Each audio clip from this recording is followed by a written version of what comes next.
Social media पर जैन समाज के सबसे लोकप्रिय जैन न्यूज चैनल बनाने वाले आप सभी की तरफ से कहेंगे चैनल महालक्ष्मी का सादर जय जिनेंद्र। 10 तारीख और टॉप 10 लेके आए हैं आपके पास आज के झरोखे में। खास तारीख, खास बात और 10 खास इस झरोखे में। आपने दिया दान या कर रहे निर्माल्य का उपभोग। हेडिंग सुनते ही कान झंझनाने लगते हैं। क्या बात कर रहे हैं? अभी सैकड़ों जगह, 1000 से ज्यादा जगह पर चतुर्मासों की स्थापना हुई और यहां पर इन सैकड़ों जगहों पर हजारों लोगों ने बोलियां ली कलशों की। और यह बता दिया आपको, इनमें से 99 हम लोगों ने उस समय से लेके अब तक उस राशि को दान को नहीं दिया। अरे 3.5 महीने का चतुर्मास है, दे देंगे, खत्म होने दो। और कुछ खत्म होने के बाद किस्तों में दे देंगे, अपना ही तो मंदिर है, जा देना है। कुछ ऐसी ही सोच हमारी हो जाती है और वास्तव में यह सोच कितनी विकृत हो जाती है यह बताया हमें आचार्य श्री ने। जिस समय हम दान की राशि बोलते हैं, अगले ही क्षण वह हमारी जेब में होती है तो वह निर्माल्य बन जाती है। यानी आप मंदिर में आए हुए दान के पैसे का उपभोग करना शुरू कर देते हैं और भाषा में कहते हैं निर्माल्य का उपभोग हो रहा है। वास्तव में यह पाप का हम घड़ा भरना शुरू कर देते हैं। यही बात बताई आचार्य श्री ने। हमारी बात पे विश्वास मत करिएगा, पर आचार्य श्री करिएगा। बात जो कहेंगे उसको जरा सुन लीजिएगा, सिर्फ 30 सेकंड में। बोली बोलते हैं, वो बोलियां भी निर्माल्य हो जाती है। ध्यान रखो, उसको सेवन करने का, उसको रखने का इत्यादि का कभी भी विचार नहीं आना चाहिए और उसको विलंब भी नहीं करना चाहिए। तो आपकी बोलियां सारी प्राय करके बासी हुआ करती। आग अपना घर संभालो, जैनों की तरफ नजर मत डालो। आप सोच रहे होंगे क्या बात कर रहे हैं? ये बात कर रहे हैं, एक बहस चल रही थी रिपब्लिक भारत टीवी पर। बात यह थी कि वहां पर पाक के अंदर एक मंदिर को तोड़ा जाता है, एक बच्चे को पकड़ा जाता है, तो यह दरगाह में क्या कर रहा है? डर जाता है बेचारा, पीटते हैं उसे, उसका बाथरूम निकल जाता है और बस बदले में फिर यह कार्रवाई होती है कि इस मंदिर को पूरी तरह से तहस नहस कर तोड़ दिया जाता है। अब इस पर बहस होती है टीवी पर, रिपब्लिक भारत पर। पाक प्रवक्ता होते हैं, वे साफ कहते हैं, सीना चौड़ा करके कहते हैं, अरे हमारे देश की बात करते हो, अपने घर में देखो, अपने भारत में देखो, जैनों पर कैसे जुल्म ढिलाते हो। और इस पर वहां चर्चा में भाग ले रहे रिटायर्ड हमारे मेजर गौरव आर्य क्या कहते हैं? वो उसके छाती को चौड़ा करने से निचोड़ देते हैं। जैसे कहते हैं, अरे तुम किन जैनों से बात कर रहे हो? उन जैनों की जरा हालत तो देख लो, केवल दिल्ली से ही मुकाबला करके दिखा दो। सचमुच जरा सुनिए। और हम जैन भी कहना चाहते हैं, अरे पाक अपने घर में अपने घर को ठीक कर लो। हम भारत वाले जैन हैं और जैन ही भारत है, इसकी तरफ नजर भी मत डालना। सुनिए जरा रिपब्लिक भारत पर ही। आपने बोला कि साहब यहाँ पे मुस्लिम, ये वो फलाना, फिर आपने जैन जो है हमारे भाई, आपने जैन का भी नाम लिया कि वो भी परेशान है।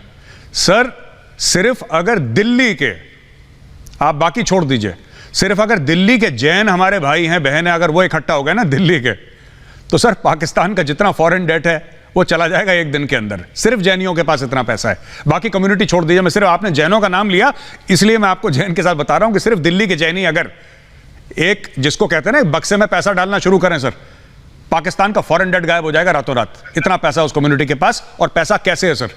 मेहनत से, दिमाग से, खून और पसीने से। साधना में बढ़ते बढ़ते कदम संलेखना से चल रहे अंतिम लक्ष्य की ओर। देख रहे हैं दृश्य आप पावन श्री सम्मेद शिखर जी से, जहां पर आचार्य श्री विराग सागर जी के शिष्य विश्व यश सागर जी संलेखनारत हैं। और देखिए वहां सबसे वयोवृद्ध आचार्य हमारे संभव सागर जी उन्हें किस तरीके से उद्बोधन दे रहे हैं, अंतिम लक्ष्य की साधना की ओर दिखा रहे हैं, आत्मा और शरीर का भेद बता रहे हैं। कह रहे हैं कि इस लक्ष्य पर जाकर ही इस दीक्षा का, कहते हैं, सफल हो पाती है। और अब देखिए यह दृश्य, आचार्य विशुद्ध सागर जी उन्हें प्रतिक्रमण सुना रहे हैं। सारा संघ बैठा है, कहते हैं ऐसे सेवा मिल जाए, इन संतों की सेवा मिल जाए, संलेखना से हम अंतिम मंजिल लक्ष्य को पालें। कहते हैं इसी तरीके से हम मुनि दीक्षा के बाद अपने जीवन को धन्य कर पाते हैं, अंतिम सीढ़ी से उस मोक्ष महल की सीढ़ी कर उस द्वार तक पहुंच पाते हैं। धन्य हैं ऐसे संत। फिर लव जिहाद और प्रेमिका की कर दी हत्या और बैग में डालकर फेंक दिया। कैसे कैसे दिन आ गए हैं, हम पढ़ लिख कर बहुत बन जाते हैं, पर कहते हैं नवाब बनकर भी खराब हो जाते हैं। 2 डॉक्टरों की बात बता रहे हैं, जमशेदपुर में पढ़ते थे, डॉक्टर बन गए, पीएचडी कर ली डॉक्टर रफीक मिर्जा हक ने। वहीं पढ़ रही थी चयनिका, आंखें मिलती हैं, कहते हैं फिर दिल से दिल मिलकर कब प्रेम में बदल जाते हैं उनको भी शायद पता नहीं चलता। 10 दिन पहले ही दोनों ने मिलकर जन्मदिन मनाया चयनिका का। खुश थे दोनों, और पर इस खुशी के पीछे क्या था यह चयनिका को मालूम नहीं था।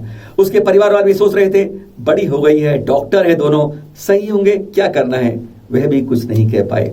और कहते हैं उसके बाद उसने चयनिका पर बार बार इस्लाम कबूल करने के लिए जोर डालना शुरू कर दिया। लड़की ने साफ मना किया, मैं इस्लाम कबूल नहीं करना चाहती। और कहा जाता है कि जब इस्लाम कबूल करने के लिए किसी को कहा जाता है तो उस करवाने वाले की नेकियां बढ़ जाती हैं। कहा जाता है वो अल्लाह का दूत बन गया है। बस इसी के चलते चलते वह उसको दबाव डाल रहा था।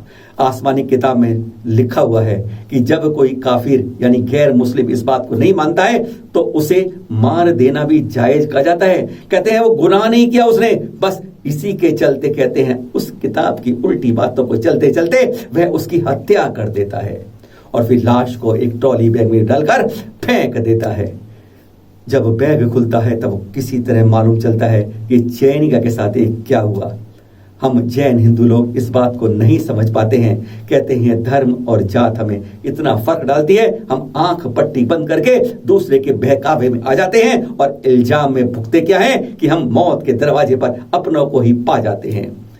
कहां से गलती होती है, कहां चूक होती है, परिजन नहीं समझ पाते हैं और जब तक समझते हैं तब तक सब कुछ हाथ से निकल जाता है। कल हो रही 3 भव्य जैनेश्वरी दीक्षाएं, जी हां, कल 11 अगस्त को हो रही हैं धर्मगिरी वडगांव महाराष्ट्र के अंदर 3 जैनेश्वरी दीक्षाएं। और ये कर्म होंगी, सानिध्य होगा आचार्य वर्धमान सागर जी, धर्म सागर जी, गुण सागर जी और शिव सागर जी का। उनके सानिध्य में यहां आप देख रहे हैं दृश्य, बिनौली निकल रही है अभिनंदन जैन जी की, उनके दृश्य आप देख रहे हैं। अभिनंदन जैन जी नोएडा के हैं, इनके साथ उत्तम चंद जैन जी जो बंडा सागर के हैं और साथ में महाराष्ट्र साबरवाड़ी के हैं सुकुमार दलाने, जिनकी कल प्रातः लगभग कहते हैं मध्याह्न 12 बजे के आसपास 3 जैनेश्वरी दीक्षाएं महाराष्ट्र में होंगी।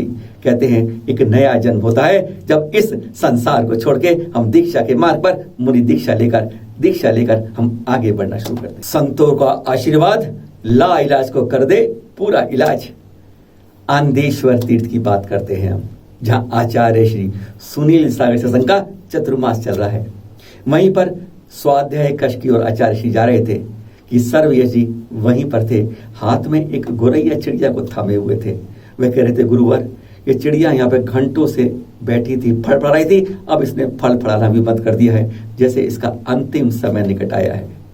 आचार्य श्री ने मौन थे, उन्होंने 2 सेकंड उसको देखा, उनके हाथों से अपने हाथों में लिया, दृश्य आप भी देख रहे हैं, उसे कमंडलू से थोड़ा जल पिलाया और जल पिलाया और फिर पता नहीं क्या मंत्र फूका हाथों में, देखिए आप वह क्या भाव बन रहे हैं। और कहते हैं 1 मिनट के बाद दूसरा मिनट नहीं हुआ कि चिड़िया फर्र से उड़ जाती है।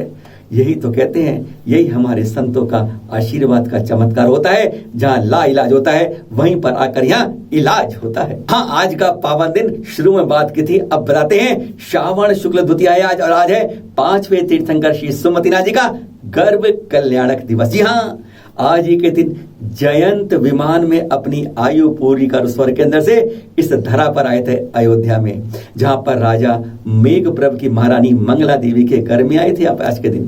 कहते हैं आपका कद था 1800 फुट, कल्पना कीजिए, और आयु थी 40 लाख वर्ष पूर्व। आपने लगभग 20 लाख वर्ष पूर्व से कुछ कम थोड़ा राज किया और फिर आपने तप में चले गए जाते स्मरण से।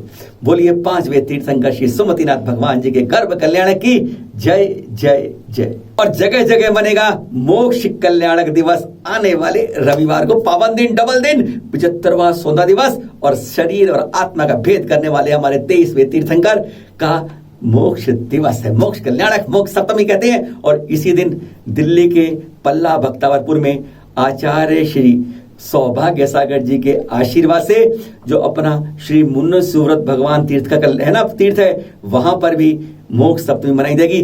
23 किलो का लाडू बनाया जाएगा। 23वें तीर्थंकर है, जगह जगह ये क्रिया की जाती है।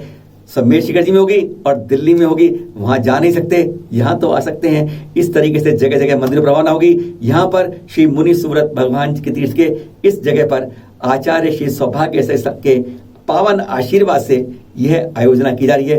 एक 23 किलो का ब्रह्म लाडू तथा और अन्य लाडू हैं। दर्शन कीजिए, यहाँ आकर जगह जगह जाइए और मोक्ष सप्तमी खुशी से मनाइए। ना सुन सकती हूँ न बोल सकती हूँ, पर गुरुवर को बार बार प्रणाम कर वंदन करती हूँ। यह महिला जो दिव्यांग है, न बोल सकती हमारी तरह, न सुन सकती हमारी तरह, पर कहते हैं इरादे मजबूत हैं, बुलंद हैं। कहते हैं गुरुवर का आशीर्वाद मिला, उनकी कृपा से ये हथकरघा का इन्हें रोजगार मिला। कहती है अब मैं इसी में लग गई हूँ, पर बार बार गुरुवर आचार्य श्री विद्यासागर जी को नमन करना चाहती हूँ कि उनके तरीके, उनके इस सहयोग से ही मैं परिवार को पाल रही हूँ। इस तरीके से अन्य को पाला है। कहते हैं आचार्य श्री को जिसने पाया है, आशीर्वाद लिया है, वह अपना इस भव को तारता जा रहा है। फिर मिलेंगे नए एपिसोड में आपके साथ नई खबरों के साथ। सादर जय जिनेंद्र।